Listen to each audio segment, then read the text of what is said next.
Bagi gereja Tuhan di akhir zaman, Tuhan memakai kita sehingga pekerjaan Roh Kudus ada dan kita menjadi orang-orang Kristen yang dibekali. Kalau Roh Kudus belum turun, saudara dan saya mau melayani pakai apa?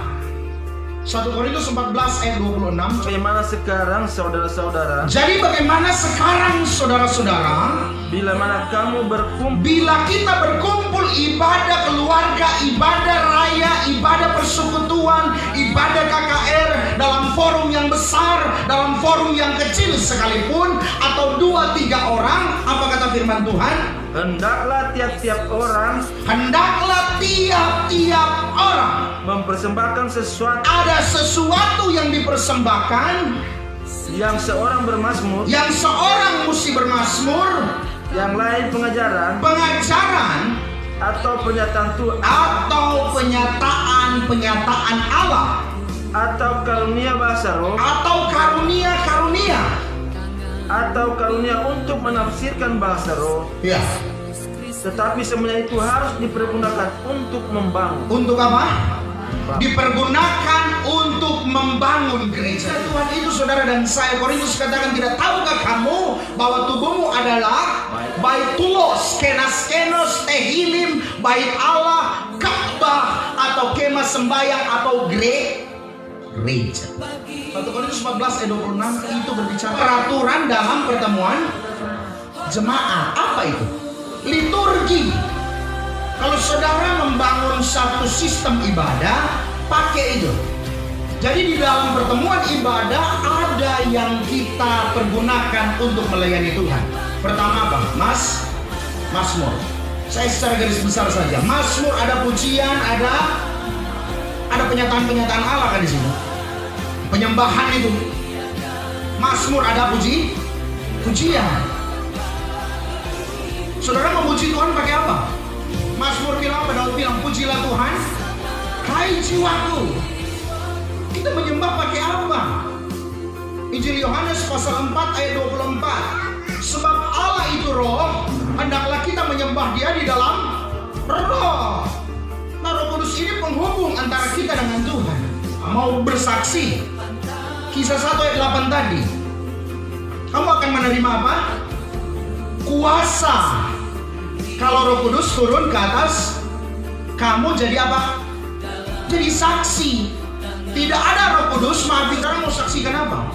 Sehebat apapun kita bersaksi, kalau tidak ada pekerjaan Roh Kudus, saudara kayak sampaikan berita dari koran, bukan Alkitab.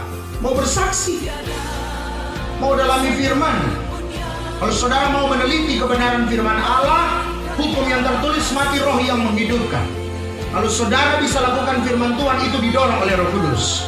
Saudara tahu firman Tuhan, mengerti, itu karena Roh Kudus terangi pikiranmu, terangi hatimu, sehingga engkau mengerti firman Allah. Ajaran firman disampaikan, doktrin. Kalau dalam teks, original teks bahasa asli, doktrin atau ajaran, didikan. 2 Timotius 3 ayat 16. Segala pincang yang diilhamkan Allah, memang bermanfaat untuk mengajar. Untuk apa? Mengajar itu firman. Untuk menyatakan kesalahan. Jadi kalau kesalahan itu harusnya nyata, kelihatan, ketahuan begitu. Untuk memperbaiki kelakuan. Orang yang rusak perlu diperbaiki dengan firman. Dan untuk mendidik orang dalam kebenaran. Lewat firman Tuhan, maka kita didik kepada kebenaran.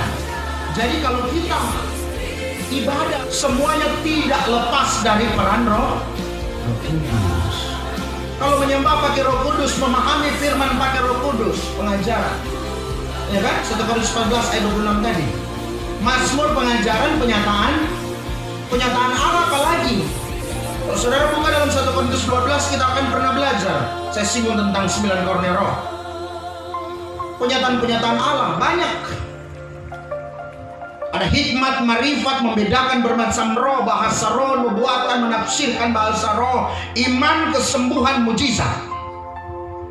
Itu pekerjaan Roh Kudus. Baru ada penyataan Allah.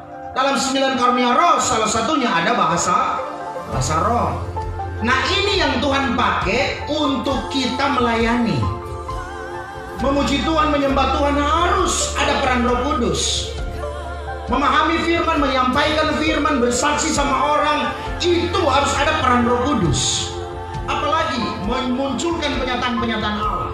Mungkin saudara pernah didoakan semalam, ketemu kan tidak tahu, Tuhan singkapkan. Ketika didoa, Tuhan menyatakan kepada gereja Tuhan, kamu ini begini, kamu ini begini. Kok bisa ya lalu begini? Kok bisa ini? Kok bisa Pak? Itu karena ada peran Roh Kudus. Markus 16 ayat 17. Tanda-tanda ini akan menyertai orang-orang yang percaya. Tanda-tanda orang percaya. Tanda-tanda orang percaya ini menyertai. Mereka akan mengusir setan-setan. Setan bisa diusir Demi namaku, mereka akan berbicara dalam bahasa-bahasa yang baru bagi mereka. Ya, bahasa roh, bahasa baru. Ada 5 tanda di situ. Ada seorang pemuda bertanya, Pak, bahasa roh fungsinya apa sih Pak? 1 Korintus 11 ayat pertama, kedua, ketiga, dan keempat. Sekali lagi tentang karunia roh. Iya.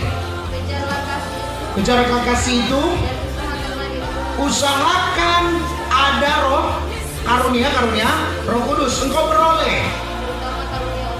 Pertama bernubuat. Siapa yang berkata-kata dengan bahasa roh?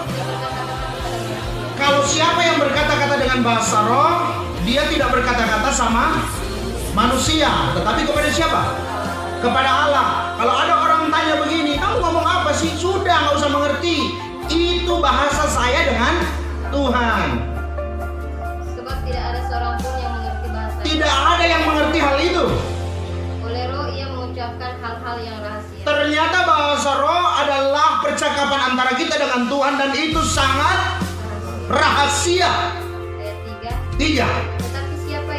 Tetapi siapa yang bernubuat? Ia berkata-kata kepada manusia. Nah, nanti itu kepada jemaat, kepada siapapun itu bernubuat. Seperti saya sampaikan firman ini bagian daripada nubuat. Ia membangun, menasihati, dan menghibur. Ternyata baik bahasa roh itu fungsinya membangun. Bernubuat juga begitu. Ketika orang sampaikan firman, usahakan firman itu membangun. Kalau ada orang sampaikan firman, mulai dia menyinggung, jatuhkan satu, dia angkat satu, itu bukan pengajaran, itu bukan nubuatan yang berdasar pada Alkitab. 1 Korintus 14 ayat 4.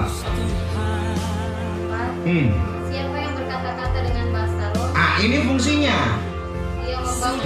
Ia membangun dirinya sendiri. Tetapi siapa yang bernubuat? Ia membangun jemaat. Jadi bahasa roh itu saya dengan Tuhan. Orang itu bahasa apa sudah?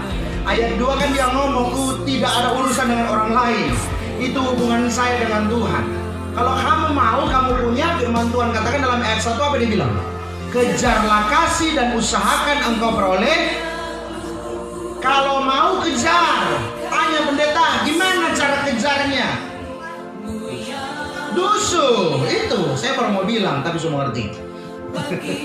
Kalau mau kejar bagaimana? Saya tinggal berdiri, kamu dusu, saya lari. Dusu, kejar. Kalau bilang kata kejar, otomatis saudara tidak ada di tempat, lari. Cari itu, kejar. Bahasa roh membangun diri sendiri. Nubuatan membangun jemaat. Nubuatan itu. Jadi bahasa roh dengan nubuatan dua karunia yang berbeda, tetapi dikerjakan oleh roh yang sama. Supaya kalian tahu bahwa Roh Kudus sudah dicurahkan. Dan gereja Tuhan harus pakai itu. Karena kalau tidak pakai itu, gereja Tuhan tidak ada kekuatan. Maka firman Tuhan katakan dalam Kisah 1 ayat 8, kamu harus menjadi saksi kalau Roh Kudus turun. Nah, kalau Roh Kudus tidak ada dalam hidup kita mau bersaksi apa yang kita mau saksikan? Saudara tidak punya kekuatan.